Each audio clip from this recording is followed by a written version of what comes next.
أعوذ بالله من الشيطان الرجيم بسم الله الرحمن الرحيم الحمد لله رب العالمين بارئ الخلائق أجمعين الحمد لأهله والصلاة على أهله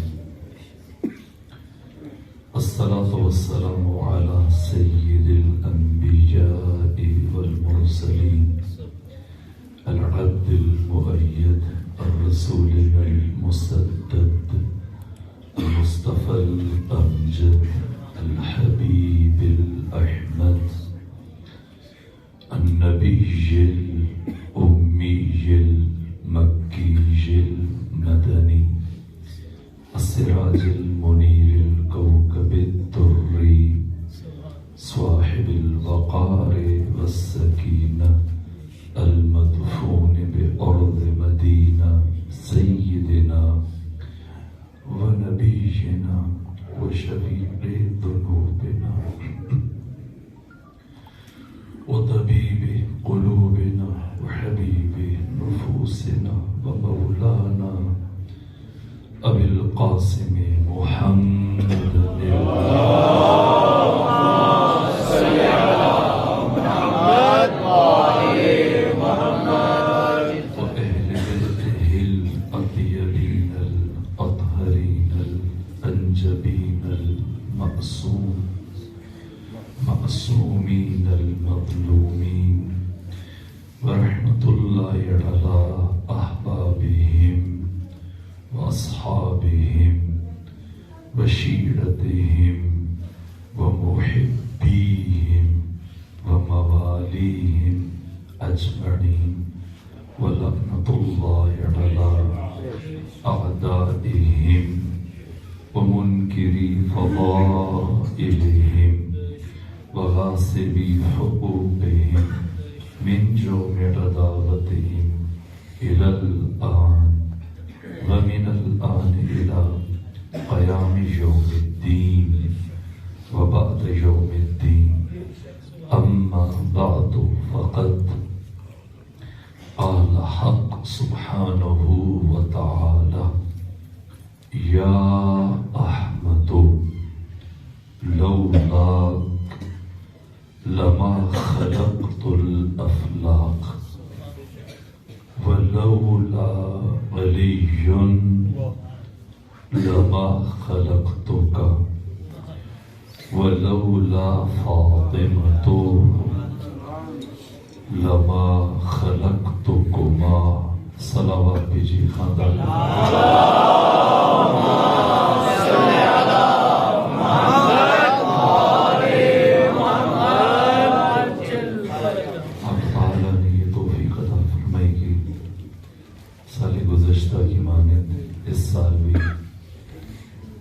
سیدہ کی شہادت کی ان عظیم مجالس میں آپ صاحبان علم و معرفت اور آپ مومنین کی نورانی چہروں کی زیارت کا شرف حاصل ہوا. سبحان اللہ. ان ایام کا، ان مجالس فاطمیہ کا، ان مجالس عزا کا اور ایام فاطمیہ میں برپا کی جانے والی مجالس کا مرکزی فلسفہ یہ کہ امت مسلمہ مقام سیدہ سے، شخصیت فاطمہ سے، عظمت فاطمہ سے، انقلاب فاطمہ سے، جہاد فاطمہ سے اور جناب سیدہ کی حیات طیبہ کی مختلف جہاد، مختلف پہلو جہتوں سے آگاہ ہو سکے اور اس آفاقی یونیورسل ہمانگیر اور لافانی ہستی کی شخصیت کی ابجد سے باخبر ہو سکے. ہم کوشش کریں گے کہ ان 3 دنوں میں سیدہ کی شخصیت کے وہ پہلو جو سال گزشتہ بیان نہ کر سکے وہیں سے اپنی بات آگے بڑھائیں اور چند پہلوؤں کو آپ جوانوں کی اور بزرگان کی خدمت میں عرض کرنے میں کامیاب ہو جائیں. آج کی حد تک ایک بنیادی بات، ایک ایسی شے، ایک ایسی حقیقت یا ایک ایسی ذات جس کا صرف ایک رخ ہو، جس کا صرف ظاہر ہو اور باطن نہ ہو، جس کا صرف شہود ہو اور غائب نہ ہو، جس کا صرف ملک ہو ملکوت نہ ہو. سبحان اللہ. اس ہستی کی یا اس ذات کی معرفت ممکن ہے کہ بشر اس کی کنہ معرفت تک پہنچ جائے، لیکن ایسی ہستی کے جو ایک ذی مراتب شخصیت ہو، وہ ذات کی جو تہ در تہ، حجاب اندر حجاب، سر اندر سر، سبحان اللہ. راز اندر راز، جس شخصیت کی ذات کی خود کئی مراتب ہوں، جس کا غیب بھی ہو، شہود بھی ہو، ظاہر بھی ہو، باطن بھی ہو، ماشاءاللہ، ملک بھی ہو، ملکوت بھی ہو، ایسی ہستی سے متعلق لب کشائی کرنا، اظہار کرنا کہ کوئی ادعا کرنا یہ ممکن نہیں ہے. اور ان میں سے بالا ترین ہستی کہ بشر جس ذات کے ادراک سے عاجز ہے وہ ذات فاطمہ زہرا سلام اللہ علیہ.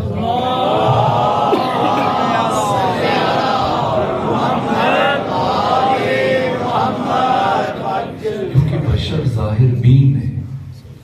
جب وہ دیکھتا ہے کہ اللہ قرآن میں اس بی بی کی عزت و عظمت و فضیلت و شرف کو اتنی انفرادیت کے ساتھ بیان کر رہا کہ خود قرآن کے لیے عطا نہیں کہہ رہا، فاطمہ کے لیے عطا کہہ رہا. سبحان اللہ. جو لاکھوں لوگوں کے کلمہ پڑھ کر کفر اور شرک چھوڑ کر مومن بن جانے پر پیغمبر سے یہ کہہ رہے کہ آپ استغفار کر لیں، آپ تسبیح پڑھ لیں. تو فاطمہ کون ہے جن کی اس کائنات پہ آمد پر پروردگار فرمائے تسبیح کافی نہیں ہے، نماز پڑھے، نماز کافی نہیں ہے، اونٹ نہر کرے. تو یہ راز کیا ہے؟ راز ادب فاطمہ. اتنا ادب کہ اللہ جس سورہ کو اس بی بی کی شان میں قصیدہ بنا کر اتارے، اس سورہ کی کسی لفظ کو دوسرے کسی مقام پر استعمال کرنا گوارا نہ سمجھا.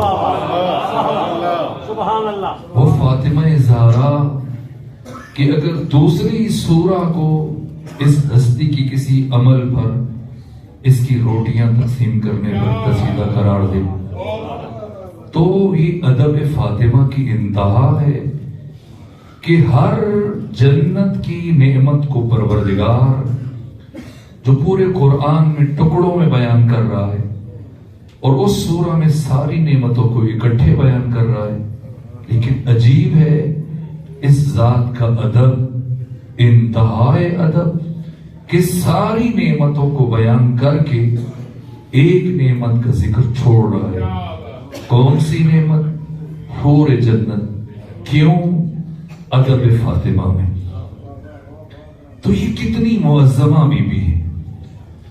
تو اب بشر جب سوچتا ہے اور غور کرتا ہے تو وہ اس ادب کے راز کو سمجھنے کی کوشش کرتا ہے کہ ادب فاطمہ کا راز کیا ہے، تعظیم فاطمہ کی حکمت کیا ہے؟ میرے عزیز و مولا متقیان کا ایک نورانی جملہ ہے نہج البلاغہ میں، فرماتے ہیں کہ کچھ لوگوں کی آنکھیں ان کی عقل میں اور کچھ کی عقل ان کی آنکھوں میں، یعنی کچھ افراد ظاہر بین ہیں، وہ معقولات کو بھی حواس کے ذریعے سے دیکھنے کی کوشش کرتے ہیں، ممکن نہیں سمجھ سکے، اس لیے کہ معقولات حیطہ بصر سے خارج ہیں، حیطہ بصر سے۔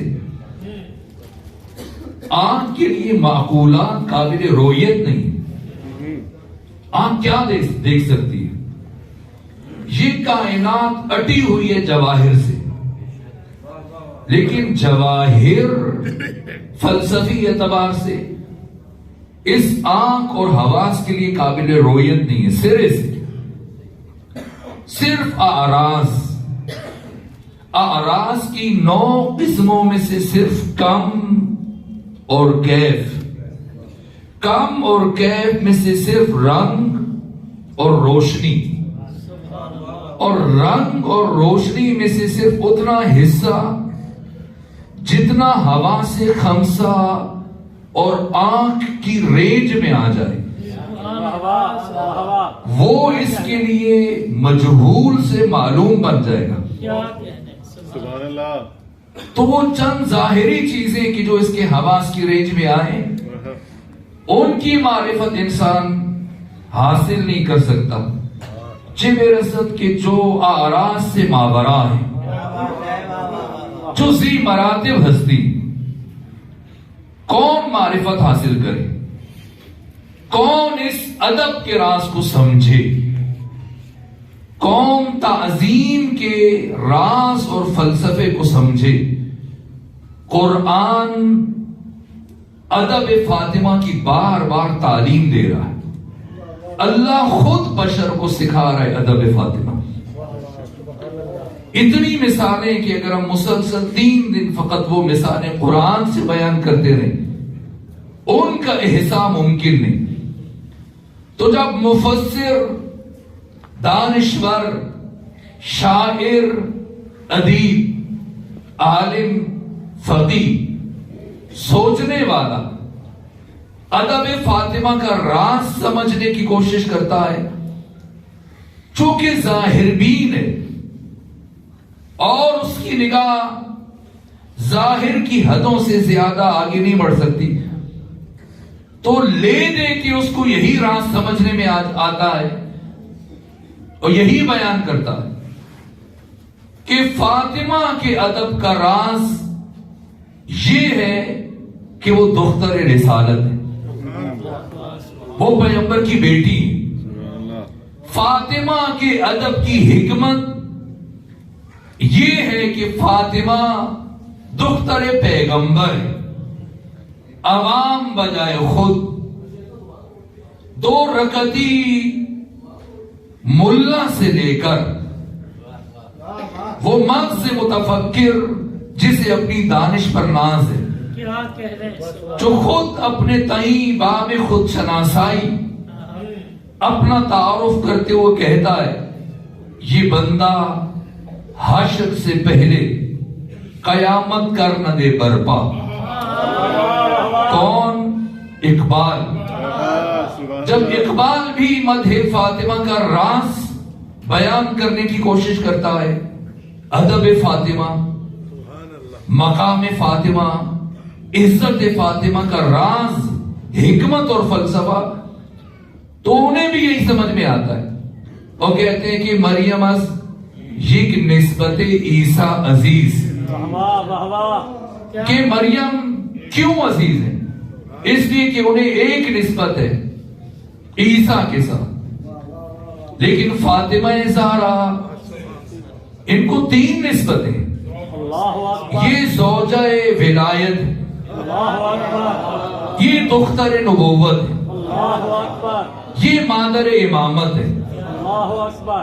لیکن کیا فاطمہ کی عزت کا راز دختر رسالت ہونے میں. سبحان اللہ سبحان اللہ سادہ لو مسلمان نے یہی سمجھا ہے سبحان اللہ کہ فاطمہ کی عزت اور شرف کا راز بیٹی ہونے میں، اس لیے وہ برابر بیٹیوں کی تعداد میں اضافہ کرنے میں لگ گئے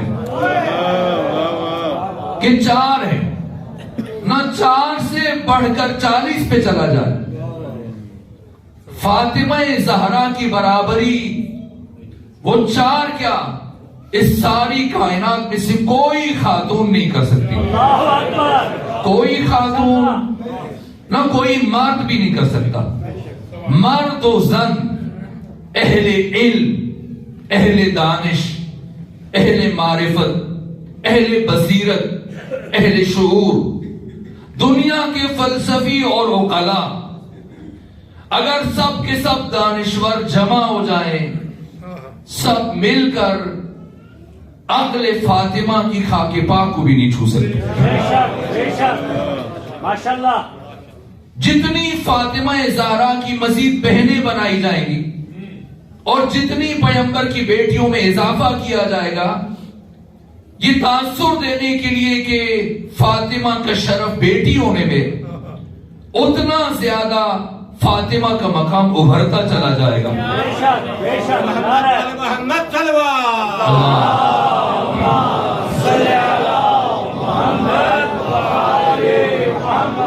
اگر اور بھی بیٹیاں ہیں جب بیٹے ہیں تو پھر سورہ کوثر کسی اور کے لیے کیوں نہیں آیا؟ سورہ قدر کسی اور کے لیے کیوں نہیں اترا؟ سورہ دہر اللہ نے کسی اور کے لیے کیوں نہیں اتارا؟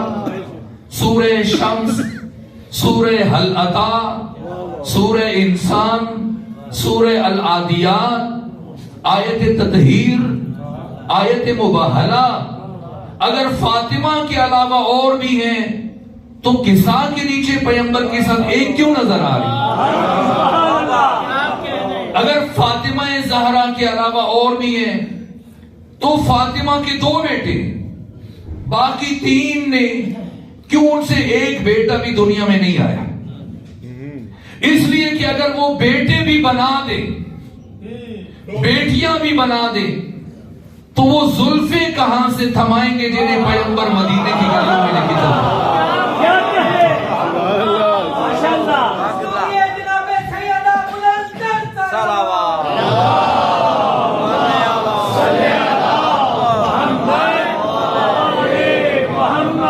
یہ سادہ لو مسلمان ہے جو فاطمہ زہرا کے شرف کا راز بیٹی ہونے میں تلاش کر رہے ہیں، نہ فاطمہ کی عزت کا راز دختر رسالت ہونے میں نہیں ہے، نہ زوجہ ولایت ہونے میں. کیا علی کی اور بیویاں نہیں ہیں؟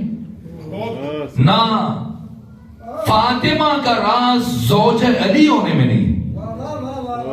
فاطمہ کا راز مادر امامت ہونے میں نہیں ہے. اگر فاطمہ زہرا اور فاطمہ بنت محمد 11 اماموں کی ماں ہے تو فاطمہ بنت اسد 12 اماموں کی ماں ہے. نہ عزت فاطمہ کا راز نہ رسول کی بیٹی ہونے میں، نہ علی کی زوجہ ہونے میں، نہ حسن سے لے کے مہدی تک ان 11 اماموں کی ماں ہونے میں. فاطمہ کے ادب، شرف، عزت اور مقام کا راز خود فاطمہ ہونے میں.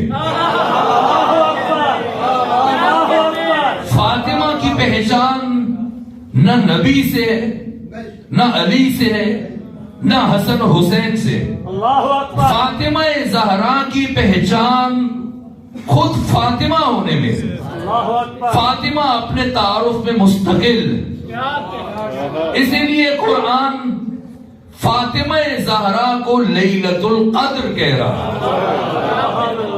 خمینی بت شکن نے اپنی کتاب آداب الصلاۃ میں یہ لکھا ہے، معصومین سے روایت کرتے ہوئے، کہ لیلۃ القدر میں قدر سے مراد اللہ، لیل سے مراد فاطمہ، فاطمہ حجاب التوحید ہے، بے شک اللہ فاطمہ راز خدا ہے، فاطمہ حجاب الہی، فاطمہ ناموس پروردگار، فاطمہ زہرا لیلۃ القدر اور شب قدر۔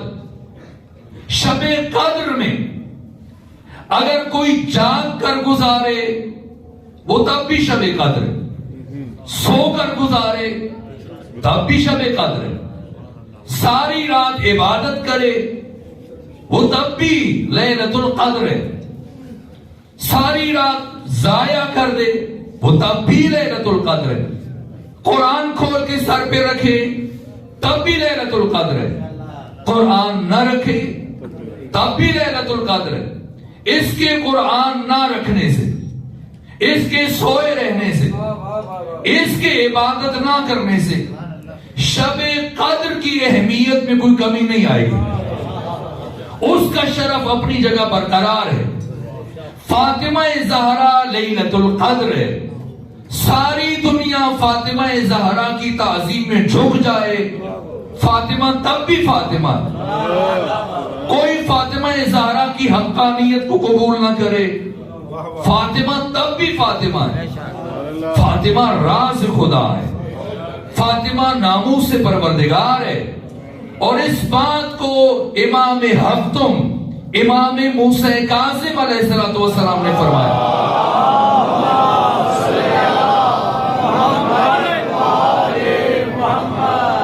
جسے حر عاملی نے، شیخ عباس قمی نے، شہید باقر الصدر نے، آیت اللہ قزوینی نے، علامہ مجلسی نے، شیخ توسی نے، سب نے بیان کیا کہ ایک مرتبہ امام موسیٰ کاظم نے فرمایا جب پیغمبر کی زندگی کے آخری ایام آئے تو آخری دنوں میں پیغمبر نے مہاجرین میں سے کچھ افراد کو جمع کیا، انصار میں سے کچھ صحابہ کو چنا اور سب کو اکٹھا کر کے اس جگہ لے آئے جہاں علی اور بطول کا گھر تھا، اور دروازے کے قریب کھڑا ہو کر پیغمبر نے فرمایا میرے صحابہ سنو، یہ گھر علی کا ہے، یہ گھر فاطمہ کا ہے، اس گھر میں حسن رہتے،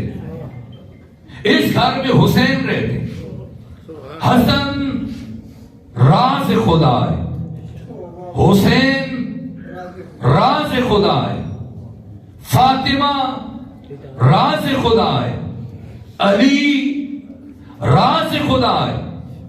اور جس گھر میں اللہ کی یہ اسرار اور راز رہتے ہیں، یہ گھر اور اس گھر کی چار دیواری یہ حجاب خدا ہے۔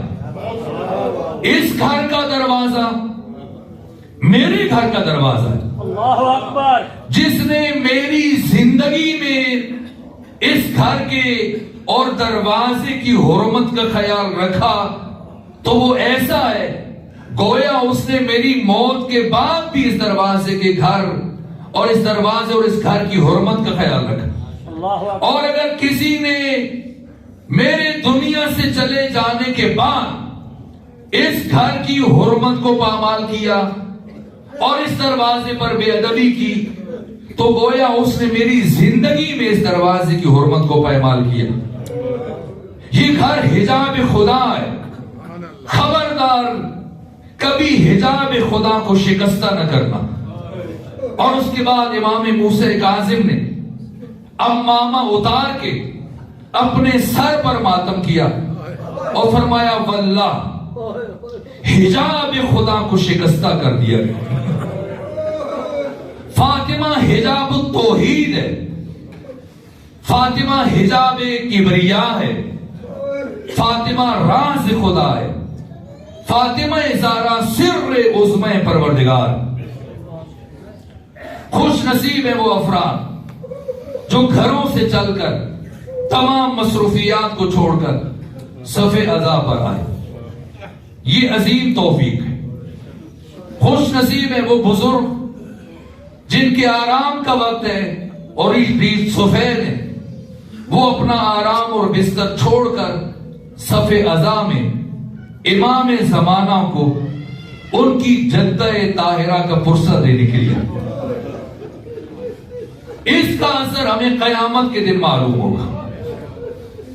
جب ابان بن تغلب امام صادق کا صحابی آپ کی بارگاہ میں حاضر ہوا اور اس کا چہرہ غمگین تھا, آنکھوں میں نمی تھی, گویا بھی کچھ دیر پہلے روئے ہو.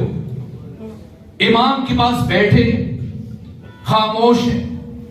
پوچھا ابان کیوں خاموش ہو, کیوں دکھی ہو, کیوں اذیت میں ہو؟ کہا امام آج جب میں آپ کی خدمت میں آ رہا تھا تو میں نے دیکھا کہ ایک بوڑھی ضعیفہ, ایک خاتون, اسے سپاہی تازیانوں سے مار رہے تھے. امام نے پوچھا کیوں مار رہے تھے؟ کہ وہ خاتون جب گرنے لگی تو بے ساختہ اس کی زبان سے یہ جملے جاری ہو گئے, اے فاطمہ زہرا تیرے قاتلوں پہ اللہ کی لعنت ہو, اے فاطمہ زہرا تیرے دشمنوں پر اللہ کی لعنت ہو. سپاہیوں نے یہ سنا تو تازیانوں سے اس خاتون کو پیٹنا شروع کیا, مارنا شروع کیا. امام صادق کی آنکھیں نم ہو گئی. کہا ابان اٹھو چلتے. کہا کہاں؟ فرمایا مسجد. عرض کیا امام کیوں, پڑھائیں گے نہیں؟ کرنا چل کر اس مومنہ کے لیے دعا کریں گے. جب کوئی ہاتھ تائید فاطمہ کے لیے اٹھتا ہے,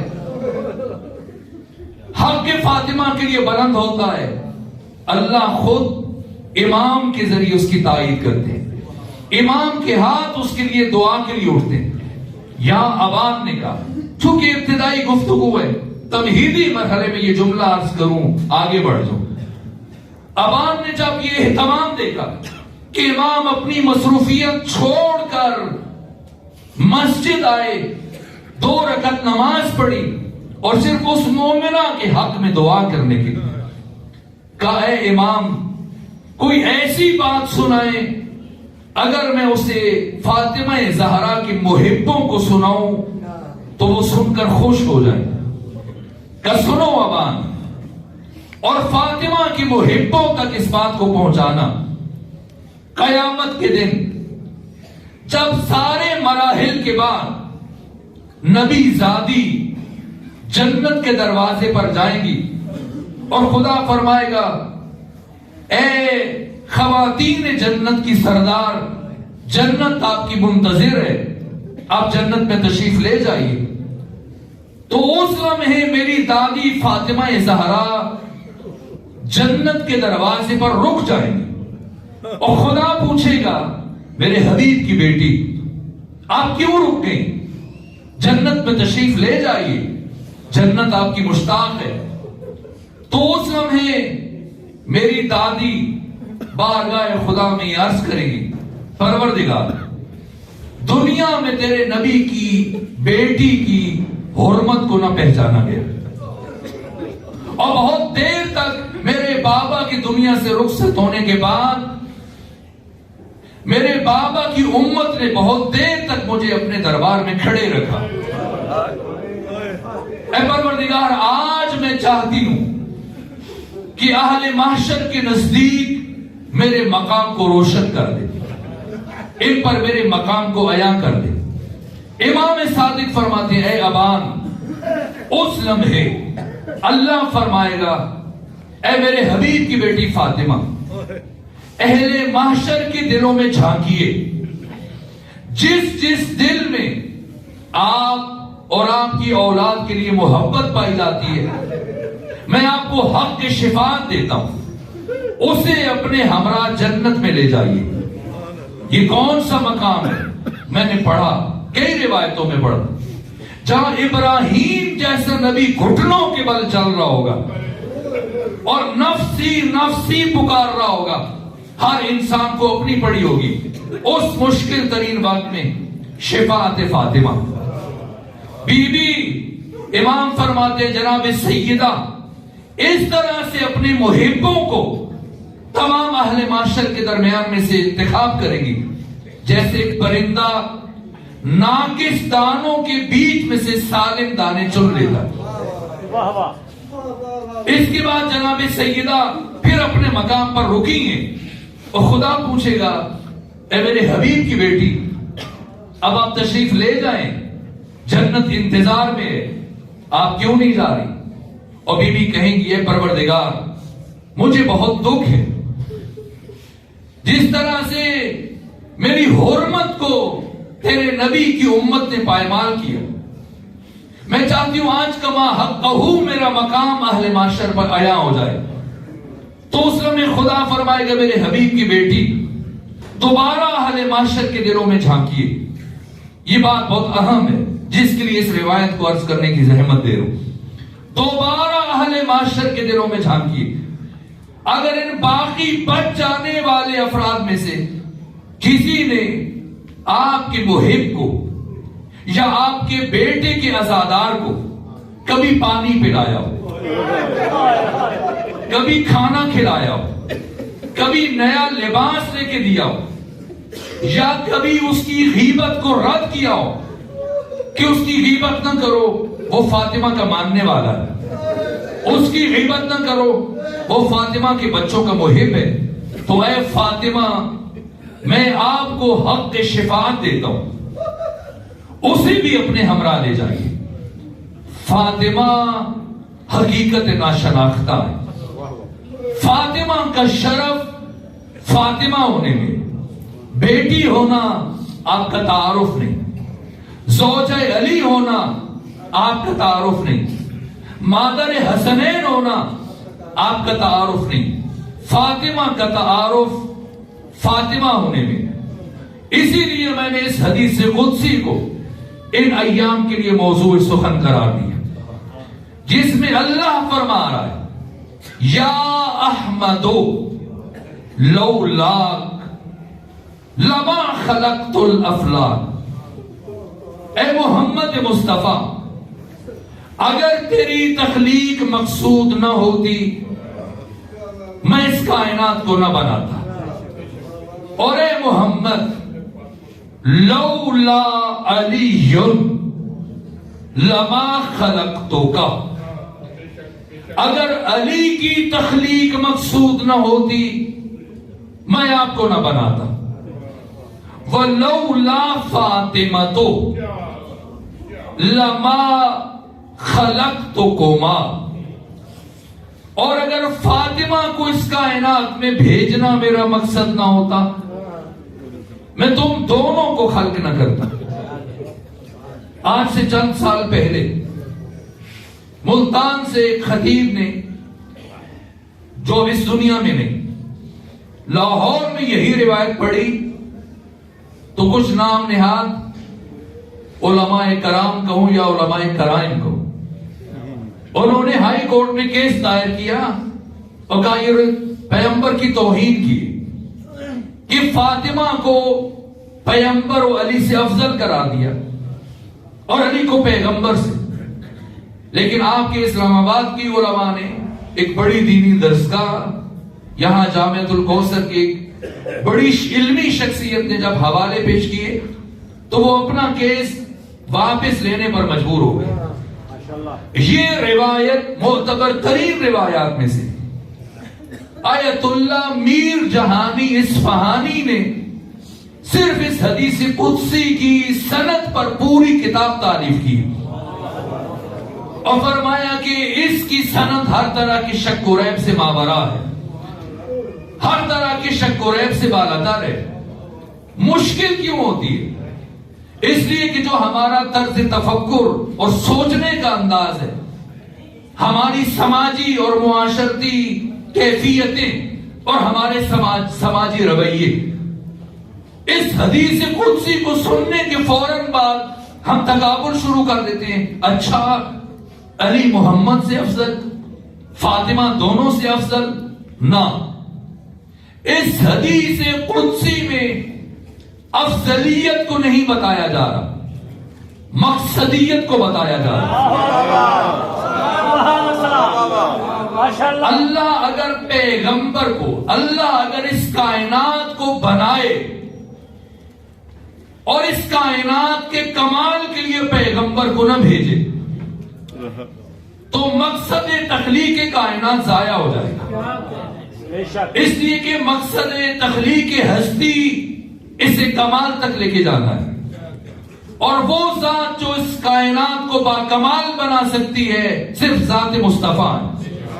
تو کائنات بنے اور پیغمبر کو نہ بھیجا جائے تو یہ خالق عقل، خدا حکیم کی حکمت عملی کے خلاف ہے۔ خدا یہ کام نہیں کر سکتا جو بے مقصد اور ادھورا اور ناکام اور ناتمام رہ جائے۔ اور اللہ کائنات بنائے اور پیغمبر کو بھی بھیج دے لیکن علی کو نہ بھیجے تو پیغمبر کا اس کائنات میں بھیجنا ضائع ہو جائے گا۔ اسی لیے قرآن میں فرمایا وہ اللہ جو اپنے رسول کے لیے کبھی طٰہٰ کہتا ہے، کبھی یاسین کہتا ہے، کبھی مزمل کہتا ہے، کبھی مدثر کہتا ہے، کبھی کملی کے اوڑھنے والے، کمبل کے اوڑھنے والے، حسین زلفوں والے، اتنی عبادت نہ کرو، اتنی نمازیں نہ پڑھو، تمہارے قدموں میں پاؤں میں ورم آ جائیں گے۔ لیکن ایک موقع پر نہ طٰہٰ کہا، نہ یاسین، نہ مزمل، نہ مدثر، نہ نام نہ لقب، منصب سے خطاب کیا، یا ایھا الرسول بلغ، اے رسول اپنی ذمہ داری کو ادا کرتے ہوئے پہنچائیے کیا ما انزل، جو آپ پر نازل کیا گیا، وَإِن لَمْ تَفْعَلْ، کیا تحدید آمیز لہجہ، یہ سخت لہجہ پورے قرآن میں ایک مرتبہ بھی اس کے علاوہ اللہ نے اپنے حبیب کے لیے استعمال نہیں کیا۔ وَإِن لَمْ تَفْعَلْ، اگر یہ ایک کام نہ کیا، فَمَا بَلَّغْتَ رسالتہ، تو آپ نے اپنی رسالت کا کوئی بھی کام انجام نہ دیا۔ آپ کا اس کائنات میں نبی بن کر آنا نہ آنے کے برابر ہو جائے گا۔ سارے کام کیے، اگر یہ ایک کام چھوڑ دیا، کیا خیال ہے امت کا؟ اگر نبی 23 سال دین کے لاکھوں مسائل کی تبلیغ کرے، صرف اس ایک بات کی تبلیغ چھوڑ دیں تو وہ اللہ کی نگاہ میں نبی نہیں رہیں گے۔ تو اب امت کو سوچنا چاہیے کہ امت سارے کام انجام دے اور صرف اس ایک کام کو چھوڑ دے، اس امت کا کیا بنے گا؟ کیوں تحدید آمیز لہجہ اختیار کیا؟ راز کیا ہے؟ اس لیے کہ نبوت قانون ہے، رسالت قانون ہے، اور قانون برائے قانون کی اہمیت نہیں اگر اسے نافذ نہ کیا جائے۔ آسمانی شریعت تعارف کی حد تک محدود رہ جاتی اگر اللہ پیغمبر کی رسالت کے آخری حصے میں اس نظام رسالت اور اس قانون شریعت کے نفاذ کا انتظام نہ کرے۔ اور اس قانون کے نفاذ کا نام نظام ولایت ہے، جس کے حامل علی سے لے کے مہدی تک 12 افراد ہیں۔ اس لیے خانہ کعبہ میں بت دکھائے پیغمبر نے، توڑے علی نے۔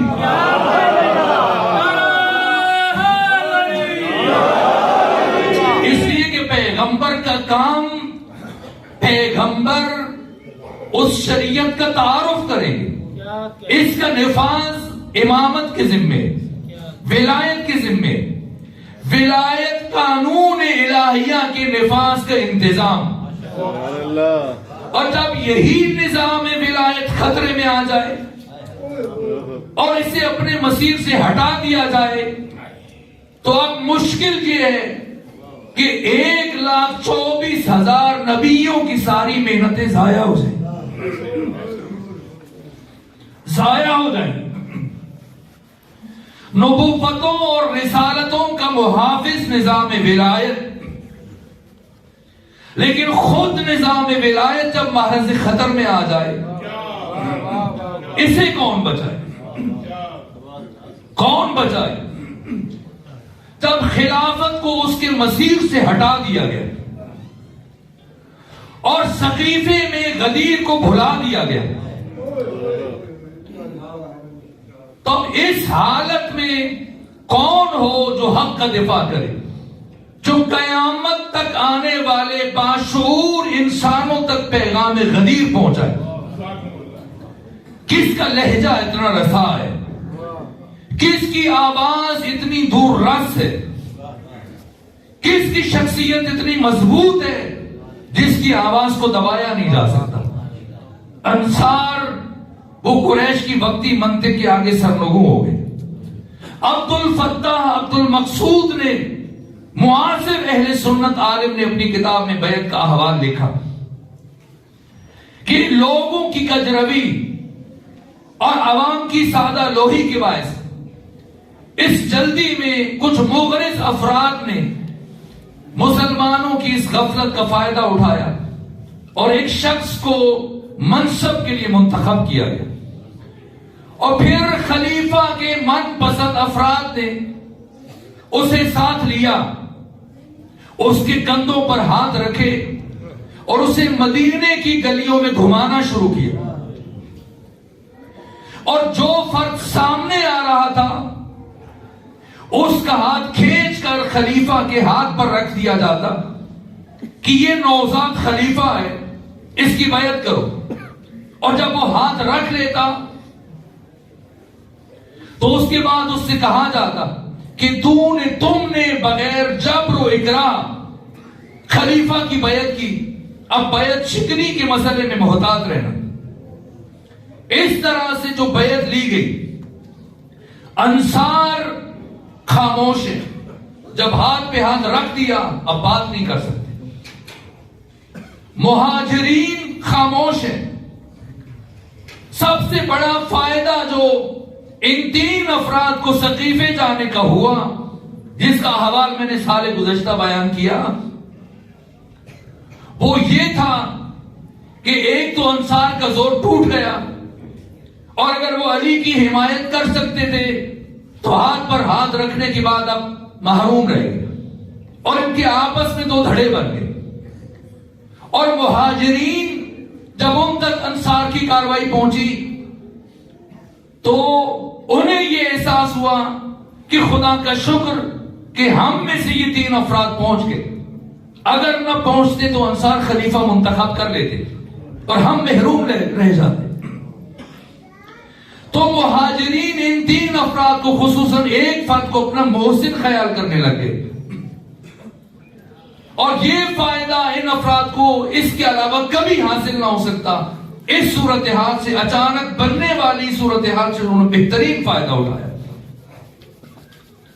اور انصار سے جب سیدہ زہرا نے دربار میں شکوہ کیا کہ تمہیں کیا ہو گیا تھا، تم سے تو ہمیں یہ توقع نہیں تھی، تم نے تو ہمیشہ میرے بابا کا ساتھ دیا تھا، کہے نبی سعدی ہم اس لیے جمع ہوئے کہ ہم نے غدیر سے لے کر پیغمبر کی وفات تک 70 دنوں میں یہ دیکھ لیا تھا کہ کس طرح سازشیں اور کوششیں ہو رہی ہیں، تو اگر ہم سرعت نہ دکھاتے اور جلدی نہ کرتے تو ہمیں خوف تھا کہ کوئی اور ہم سے پہلے یہ منصب ہم سے لے لیتا، اس لیے ہم سقیفہ میں جمع ہو گئے تھے۔ تو انصار خاموش، مہاجرین خاموش، ان کا راس الرئیس سردار بنو امیہ کہ سارا بیت المال اٹھا کر اسے دیا گیا تاکہ اس کا ضمیر خریدا جا سکے، خاموش۔ علی تلوار نہیں اٹھا سکتے، جس کی حکمت سال گزشتہ بیان کی۔ اس سارے سکوت میں کون اٹھے؟ کون آواز بلند کرے، ورنہ اس سکوت میں حقیقت گم ہو جائے، نبیوں کی محنت ضائع ہو جائے، الہی پیغام ہمیشہ کے لیے ختم ہو جائے، اعلان غدیر حافظہ بشر سے ہمیشہ کے لیے محو ہو جائے، کسی کو پتہ نہ چلے کون ہو جو قیامت تک آنے والے باشعور انسانوں تک اعلان ولایت کو پہنچائے، کس کا لہجہ اتنا رسا ہو، اس لیے کہ جو بھی آواز اٹھتی تھی اسے گلے میں دبا دیا جاتا۔ مالک بن نویرہ جیسا عظیم صحابی جو اپنے قبیلے کا سردار تھا، حافظ قرآن تھا، نیک اور متقی صحابی تھا، صرف 2.5 روپے کے نام پر قتل کر دیا گیا، اور اسی رات اس کی بیوی سے نکاح کیا گیا اور اسے خطأ اجتہادی کا نام دیا گیا۔ جو بھی حزب حاکم کے خلاف اٹھے گا، اتنی برجستہ صحابی کا انجام دیکھ لے تو کون اٹھے؟ کس کا لہجہ اتنا رسا ہے کہ صدیوں کے سفر کو عبور کرتا ہوا قیامت تک باشعور انسانوں کے حافظوں تک پہنچے۔ اللہ اکبر۔ وہ کون سی آواز ہے؟ حزب حاکم مطمئن ہے، اس لیے کہ ہر ممکنہ خطرے کا اس نے تدارک کر لیا۔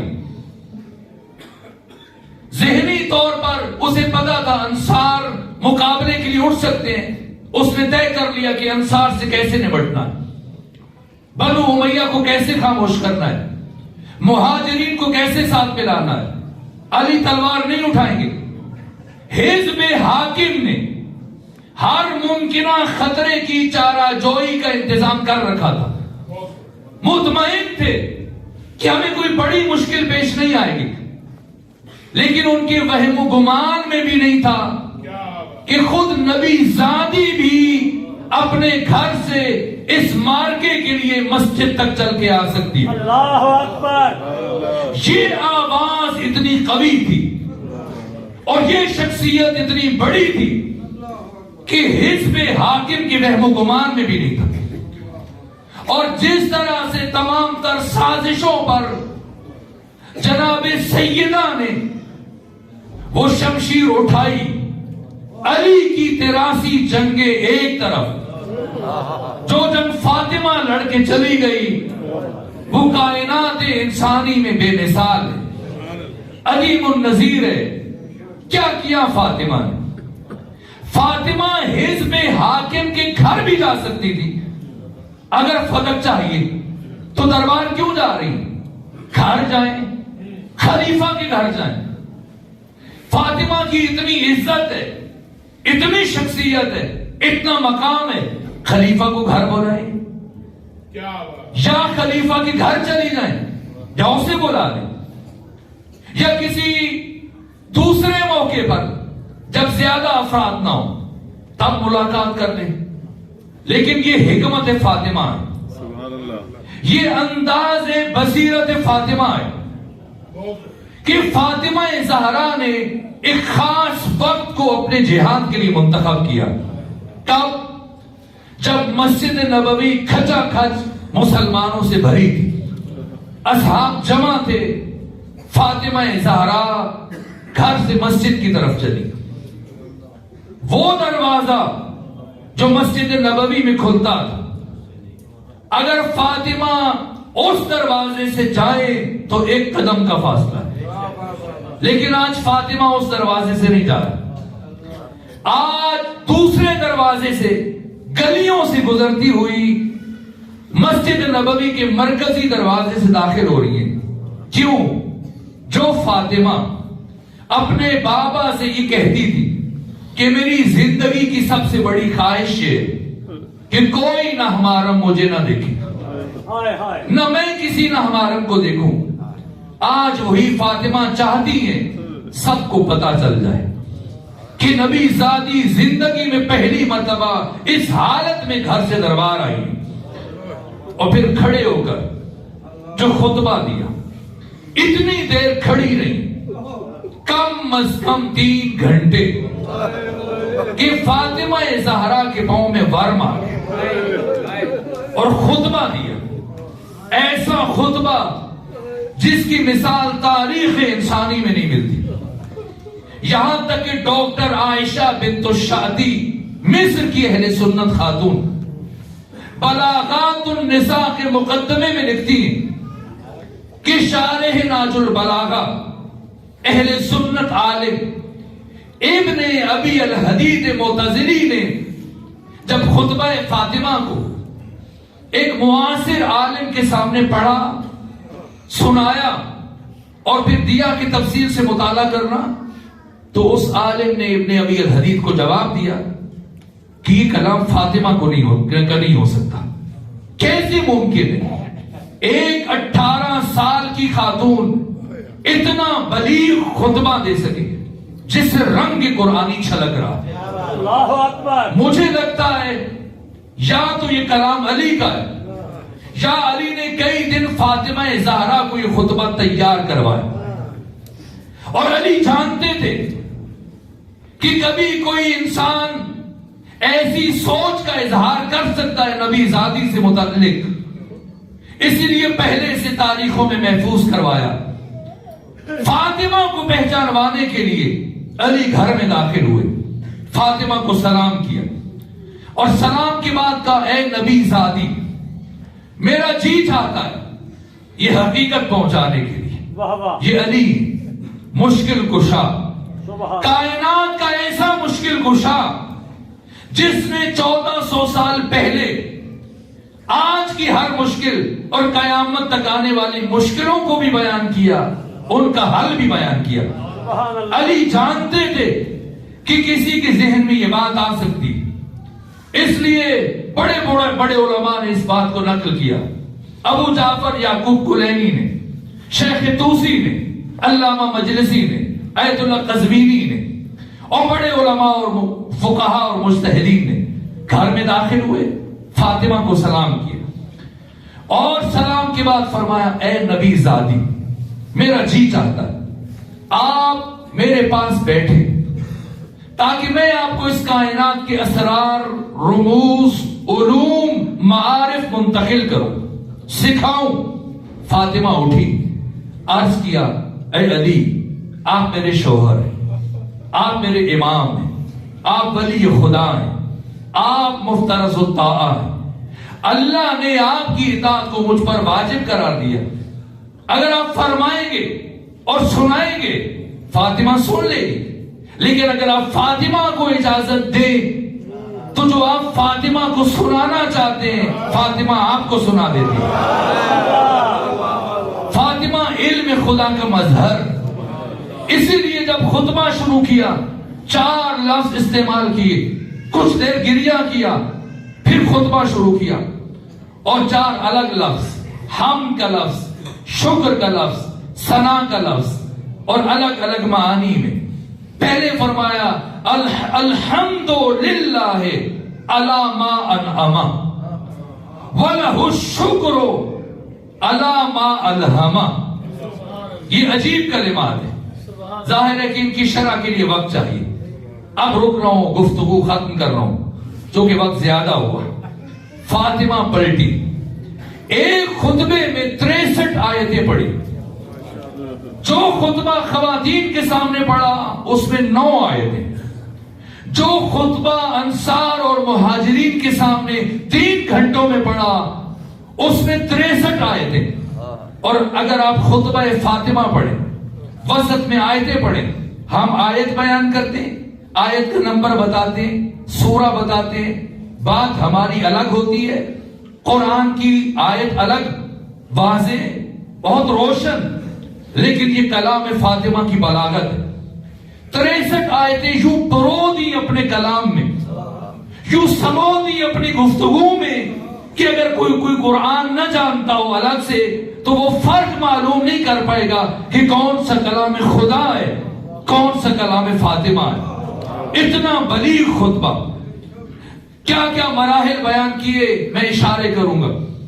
جب فاطمہ نے خطبہ دیا یہاں تک کہ حزب حاکم کو لاجواب کر دیا. اتنی آیتیں پڑھی کہ حاکم کے پاس کوئی راستہ نہیں چھوڑا. اور کون سی آیت لے کے آئے حاکم؟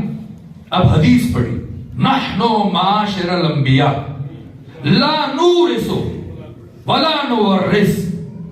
ہم انبیاء کا گروہ نہ کسی کے وارث ہوتے، نہ ہمارا کوئی وارث ہوتا ہے. سیدہ نے میراث کی آیات پڑھی کہ یہ حکم خاص تھا پچھلے نبیوں کے ساتھ. آپ کے بارے میں نے آپ کے بابا سے یہ حدیث سنی، یہ حدیث میں نے پیغمبر سے سنی ہے. فاطمہ گواہ لے کر آئے، گواہ. اور سیدہ نے کیا جواب دیا؟ کہا اگر تو یہ سمجھتا ہے کہ کلام مصطفیٰ ہے اور یہ حدیث مصطفیٰ ہے تو حدیث مصطفیٰ کے مقابلے میں گواہ کی کیا حیثیت؟ اللہ اکبر. عجیب جملہ عرض کر رہا ہوں، واہ واہ. اسے اپنے ذہنوں میں محفوظ کیجئے. یہ جہاد فاطمی کے مراحل ہیں. حزب حاکم کا حدیث بیان کرنے کے بعد فاطمہ زہرا سے گواہوں کا مطالبہ کرنا خود دلیل ہے کہ اسے بیان کردہ حدیث پر اعتماد نہیں ہے. واہ واہ واہ. اس لیے کہا جاتا ہے کہ حافظہ نہیں ہوتا جب انسان غلط بیانی کر دے. تو اس کے بعد کے مراحل یہاں سیدہ نے ام ایمن کو پیش کیا. اور کیوں اتنی آیتیں کیوں پڑھ رہی ہیں فاطمہ؟ اس لیے کہ 3 دن پہلے جن لوگوں نے قلم دوات نہیں دیا اور کہا ہمارے لیے قرآن کافی ہے، آج فاطمہ اتنا قرآن پڑھ رہی ہیں کہ حزب حاکم قرآن چھوڑنے پر مجبور ہوا واہ واہ واہ واہ. اور جھوٹی حدیث کا سہارا لے رہے. یہاں فاطمہ نے اپنے سلسلے کو اور بڑھایا اتنا کہ جب باقی لوگوں نے گریہ کرنا شروع کیا تو ان کی دیکھا دیکھی حزب حاکم نے بھی رونا شروع کیا. جو ہنس رہے تھے، جو مسکرا رہے تھے، جو کچھ دیر پہلے قہقے لگا رہے تھے، مسند پر خوشی منا رہے تھے روحی طور پر کہ یہ بڑی اچھی جگہ پر پہنچ گئے، اب فاطمہ زہرا نے چند لمحوں میں انسانوں کی نگاہوں سے بلندی پر بیٹھنے والوں کو زمین پر بٹھا دیا، بلکہ زمین سے بھی نیچے گرایا، درجہ اعتبار سے ساکت کیا. کیا کہہ رہے؟ 1,24,000 نبیوں کی محنتوں کو بچانے کے بعد فاطمہ زہرا اب دربار سے واپس گھر جا رہی، تھک گئی ہیں، پاؤں میں ورم ہے، آرام کریں. لیکن یہ فاطمہ ہے، یہ جہاد فاطمہ ہے. اس لیے اللہ فرما رہے لولا فاطمہ تو واہ واہ واہ واہ. گھر چلی جائیں نہ. اب ان 90 دنوں میں فاطمہ نے آرام نہیں کیا، اللہ اکبر. خطبہ دیا اتنی دیر کھڑے ہو کر، پھر ایک ایک مہاجر انصار میں سے ایک ایک صحابی کے دروازے پر دستک دی اور کوئی دروازہ نہ کھلا سوائے معاذ بن جبل کے. معاذ بن جبل نے دروازہ کھولا، کا حکم کرے نبی زادی کا اٹھو، غدیر میں جو اعلان سنا اس کی گواہی دو، حق پامال ہو رہا ہے. کہ نبی زادی مجھ اکیلے کی گواہی کس کام کی؟ سارا مدینہ خاموش ہے. کماز باقیوں کو چھوڑو، تم جانتے ہو، تم گواہی دو. کہ نبی زادی مجھے معاف رکھیے، مجھے معاف رکھیے. کہ اے معاذ جب تک زندہ رہوں گی کبھی تم سے کلام نہیں کروں گی. یہ کہا فاطمہ چل پڑی. فاطمہ چلی، معاذ بن جبل کا بیٹا گھر میں داخل ہوا، بیوی کو جاتے ہوئے دیکھا. کہا اے بابا نبی زادی کیوں آئی تھی؟ کہ اس لیے آئی تھی. کہا آپ نے کیا جواب دیا؟ کہا میں نے یہ جواب دیا. کہ پھر نبی زادی نے کیا کہا؟ کہ نبی زادی نے مجھ سے کہا جب تک زندہ رہوں گی کبھی تم سے کلام نہیں کروں گی. یہ سنا معاذ بن جبل کا بیٹا گھر سے واپس چل پڑا. باپ نے پوچھا کہاں جا رہے؟ کہا میں نے پیغمبر سے سنا تھا، پیغمبر نے فرمایا تھا اللہ کی رضا فاطمہ کی رضا میں، اللہ کا غضب فاطمہ کے غضب میں. جس سے نبی زادی ناراض ہے اس سے خدا ناراض ہے. جس سے خدا ناراض ہو میرا باپ ہی کیوں نہ ہو میں اس سے بات نہیں کروں گا. جس گھر سے فاطمہ چلی گئی اس گھر میں بھی نہیں رہوں گا. فاطمہ گئی، کاش کچھ اور بھی ساتھ دینے والے ہوتے، ہائے ہائے کاش جعفر ہوتے، حمزہ ہوتے، علی کی نصرت کرنے والے، تو کبھی حزب حاکم کو جرأت نہ ہوتی۔ اس لیے کہ حزب حاکم نے بی بی کا جو انداز دیکھا اور مدینے کے گھروں سے متعلق پتا چلا کہ دستک دیتی رہی، ڈر گئے، گھبرا گئے۔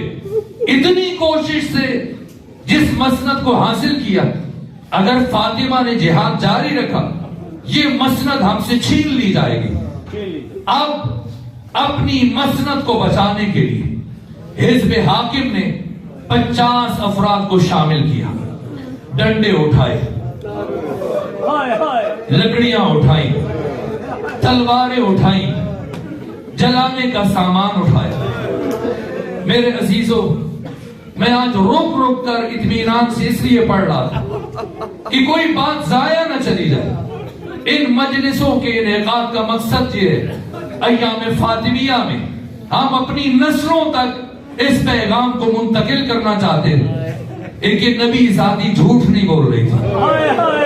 فاطمہ زہرا صدیقہ کبریٰ ہے، خود بھی آیا کریں، خواتین کو بھی ان مجالس میں لائیں، اپنے بچوں کو۔ جس طرح سے محرم اور ایام محرم میں چوک در چوک امام بارگاہوں میں جاتے، عزا خانوں میں جاتے، ایام فاطمیہ کو اسی طرح سے ایام محرم کی طرح سے منائیں۔ امام زمانہ کی دعا ہوگی، جیسے ابان بن تغلب کی روایت پڑھی۔ بس میرے عزیزوں، زحمتوں کو تمام کیا، 50 افراد پہنچے۔ آپ جانتے ہزاروں مرتبہ سنا، لیکن جب بھی پڑھیں وہی کیفیت ہوتی ہے۔ یہ اعجاز فاطمہ ہے۔ کسی نے دستک دی، علی دروازے کی طرف بڑھے، چاہتے دروازہ کھولیں، لیکن نبی ذاتی نے جہاد کا ہر مرحلہ خود طے کیا۔ اس سے پہلے کہ علی دروازہ کھولتے، نبی ذاتی علی کے سامنے آ کر رک گئی۔ اے علی، میرے بابا محمد مصطفیٰ جب تک زندہ رہے کبھی انہوں نے اپنے حق میں تلوار نہیں اٹھائی، ہمیشہ آپ نے ان کا دفاع کیا۔ اس لیے کہ اس وقت روئے زمین پر حجت خدا میرے بابا تھے، اور آج روئے زمین پر حجت خدا آپ ہیں۔ اس لیے آپ خود اپنے حق میں تلوار نہیں اٹھائیں گے، آج نبی ذاتی آپ کا دفاع کرے گا۔ علی نے فرمایا جیسے نبی کی بیٹی مناسب سمجھتی۔ اب دوبارہ دستک ہوئی، فاطمہ قریب پہنچی دروازے کے، کہ خبر ہے کون سا دروازہ؟ کہ فاطمہ علی کو باہر بھیجیں، ورنہ ہم اس دروازے کو آگ لگا دیں گے۔ تعجب کیا، اس گھر کو آگ لگاؤ گے جس گھر میں تمہارے نبی کی بیٹی رہتی ہے؟ یہاں تک کہ قنفس کو کسی نے اشارہ کیا، آگے بڑھا، آگ لگائی، دروازہ جلنا شروع ہوا۔ لیکن یہ شخص غصے میں اتنا بپھرا ہوا تھا، اس نے دروازہ جلنے کا انتظار نہیں کیا، جلتے ہوئے دروازے کو ٹھوکریں مارنا شروع کی۔ تھوڑی دیر کے بعد یہ دروازہ گرا۔ اے راولپنڈی اور اسلام آباد کے غیور مومنوں، اپنے دلوں پر ہاتھ رکھ کے مجھے بتاؤ، کیا یہ دروازہ زمین پر گرا؟ زمین پر گرا؟ اے کاش زمین پر گرا ہوتا، لیکن میں کیا کروں؟ امام زمانہ فرماتے میں اس لمحے کو کبھی نہیں بھلا سکتا جب میری دادی فاطمہ زہرا جلتے ہوئے دروازے اور دیوار کے درمیان تھی، اور اس دروازے کی کیل میری دادی کے بازو میں پیوست ہوئی۔ دروازہ گرا اور فاطمہ کی آواز بلند ہوئی، فضا میری طرف بڑھو کہ میرا محسن شہید ہو چکا ہے۔ فضا کوشش کرو میرے آقا علی تک یہ خبر نہ پہنچے۔ بس آخری جملہ عرض کرو، آج 3 ظلم ہوئے فاطمہ پر۔ ایک بیوی کا بیٹا شہید ہوا، محسن شہید ہوئے، دوسرا ظلم پسلیاں ٹوٹ گئی، تیسرا ظلم آنکھ کے نیچے ایک ایسا زخم لگا جس کے نشان شہادت کے آخری دن تک باقی رہے۔ محسن کب شہید ہوئے؟ جب دروازہ گرا۔ پسلیاں کب ٹوٹی؟ جب 50 میں سے 11 افراد اس دروازے کو رونگتے ہوئے علی کے بیت الشرف میں داخل ہوئے، علی کے بیت الشرف میں داخل ہوئے۔ میں نے خود پڑھا، مغیرہ جب پہنچا تو بار بار کھڑے ہو کر زور زور سے اپنے پاؤں فاطمہ زہرا کے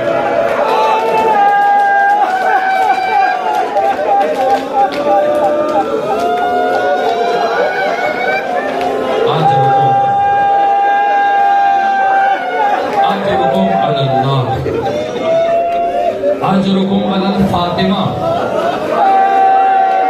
اجرکم علی الزہرا۔ پسلیاں کب ٹوٹی اور آنکھ کے نیچے کی رخسار کی جگہ کب زخمی ہوئی جو 90 دن تک یہ نشان باقی رہے اور فاطمہ زہرا یہ نشان لے کر دنیا سے رخصت ہوئی جب وہ شخص علی کے قریب پہنچ چکا تھا اور چاہتا تھا کہ علی کے گلے میں رسی ڈالے۔ عجب جہاد فاطمہ ہے۔ اس دوران فاطمہ زہرا نے جب دیکھا کوئی شخص علی کی طرف بڑھ رہا ہے اور قریب پہنچ رہا ہے اور فاطمہ دیکھ رہی ہے یہ جسارت کرے گا، امامت کے گلے میں رسی ڈالے گا، اس حال میں ٹوٹی ہوئی پسلیوں کے ساتھ جب بیٹا شہید ہو چکا تھا، فاطمہ زہرا نے خود یا فضہ کی مدد سے خود کو دروازے کے نیچے سے اٹھایا، اٹھی اور اس سے پہلے کہ وہ شخص اور علی سے قریب جاتا، علی اور اس شخص کے درمیان کھڑی ہو گئی اور پھر فرمایا اے فلاں، فاطمہ زہرا کی زندگی میں تو قیامت تک علی تک نہیں پہنچ پائے گا۔ اس شخص نے کہا اے نبی زادی درمیان سے ہٹ جا ورنہ ایسا ظلم کروں گا کہ تو ہٹنے پر مجبور ہو جائے گی۔ فاطمہ نے کہا قیامت تک نہیں ہٹوں گی۔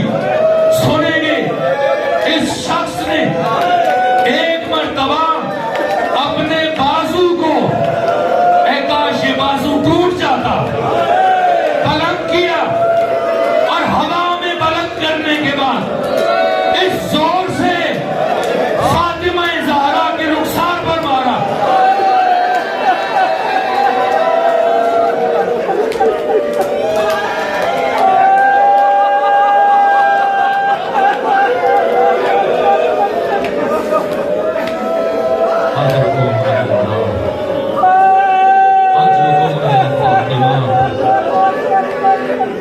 پروردگار ان بہتے ہوئے عشقوں پر اپنی رحمت نازل فرما۔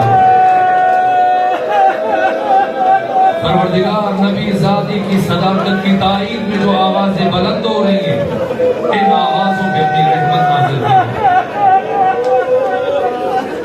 پروردگار ہم گنہگار ہیں لیکن اس کے باوجود اس عزاخانے میں جمع ہو کر اعلان کر رہے ہیں تیرے نبی کی بیٹی صدیقہ تھی، تیرے نبی کی بیٹی سچ کہہ رہی تھی۔ اے پروردگار ہم گنہگار ہیں لیکن ہمیں قیامت کے دن ان افراد کے ساتھ کبھی جمع نہ کرنا جنہوں نے تیرے نبی کی بیٹی کی حرمت کو پائمال کیا۔